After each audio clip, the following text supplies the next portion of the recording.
ఒక మొండివానికి దేవుడు కల్పించిన జ్ఞానోదయం. ఈ మొండివాని ఉద్దేశం ఏంటంటే, భగవంతుడు నన్ను సృష్టించాడు. అతనే నాకు తిండి పెడతాడు అని అతని మొండితనం. అది దానిని భగవంతుడు ఎలా సాల్వ్ చేశాడో ఈ వీడియో చూసి తెలుసుకుందాం. మొదట మొదటి రోజు అతని దీక్ష స్టార్ట్ చేశాడు.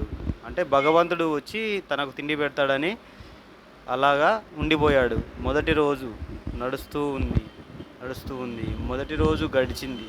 రెండవ రోజు అలాగే కూర్చొని ఉండిపోయాడు. ఆయన భగవంతుడు కరుణించలేదు. ఈ మొండివాడు కష్టం చేయడానికి పూనుకోలేదు. అంటే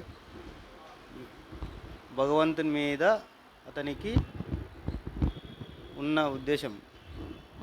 అలా 2 రోజులు గడిచింది. 3వ రోజు కూడా గడవడం స్టార్ట్ అయింది. భగవంతునికి జాలి కలిగి ఒక అతనికి ఒక రొట్టె ముక్క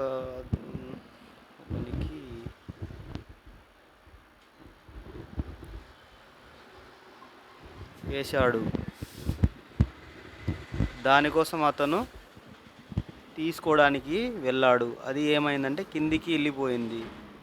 అలా వెళ్తూ ఇంకా తీసుకొని పోతుంటే ఇంకా లోపలికి వెళ్ళడం స్టార్ట్ అయింది.